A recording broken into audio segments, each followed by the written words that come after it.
प्रशांत किशोर बार बार कह रहे हैं कि नीतीश कुमार ने बीजेपी के साथ जाने के लिए अपने दरवाजे खुले रखे हैं। इसके लिए राज्यसभा में उपसभापति हरिवंश की बात करते हैं और कहते हैं कि जब नीतीश कुमार एनडीए से अलग हो गए तो फिर हरिवंश को उपसभापति के पद पर क्यों बैठा रखा है। लेकिन अब केंद्र सरकार के मंत्री ने पटना में नीतीश कुमार को एनडीए में शामिल होने का खुला ऑफर दे दिया है।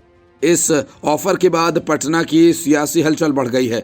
वजह ये कि रामदास अठावले ने पहले शिवसेना को लेकर दावे किए थे।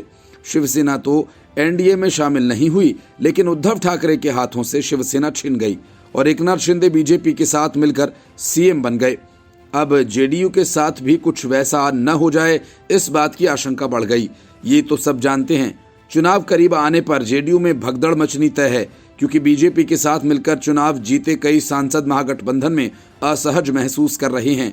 उसके पीछे बड़ी वजह वोटों का गणित है, जो बीजेपी के साथ नहीं होने से बिगड़ गया है।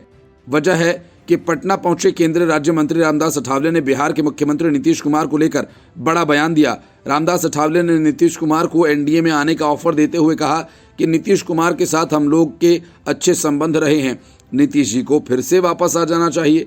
नीतीश कुमार समाजवादी नेता रहे हैं और हमारे उनसे बेहतर संबंध रहे हैं। इस दौरान रामदास अठावले ने कहा कि नीतीश कुमार को मुंबई की बैठक में नहीं जाना चाहिए। नीतीश कुमार भी विपक्षी दलों के गठबंधन का नाम से खुश नहीं है। ये नाम राहुल गांधी का दिया हुआ है। नीतीश कुमार अगर हम लोगों के साथ आते हैं तो बेहतर होता।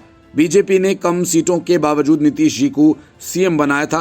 केंद्रीय सामाजिक न्याय एवं अधिकारिता मंत्री रामदास अठावले ने पटना पहुंचकर अपने विभाग की योजनाओं की पिछड़ा और दलित वर्ग के अधिकारियों के साथ बैठक की समीक्षा की। इस दौरान उन्होंने कहा कि बिहार में पिछड़े और दलित वर्ग के लोगों के साथ हत्या की घटनाएं बढ़ी हैं। बिहार में अन्य राज्यों की अपेक्षा अधिक हमले हुए हैं। सीएम नीतीश कुमार को इस बारे में सोचना चाहिए। इतने साल सीएम रहने के बावजूद काम कम हुआ। दलितों के लिए और योजनाएं बनाने की जरूरत है। बिहार में इंटरकास्ट मैरिज बहुत कम है। इंटरकास्ट मैरिज पर बिहार सरकार 1 लाख रुपए देती है, वहीं केंद्र सरकार इंटरकास्ट मैरिज वालों को 2.5 लाख रुपए देती है। केंद्रीय मंत्री ने लोगों से इस योजना का लाभ लेने की अपील की। रामदास अठावले ने रोहिणी कमेटी की रिपोर्ट को लेकर कहा, देश में जाति के आधार पर जनगणना होनी चाहिए।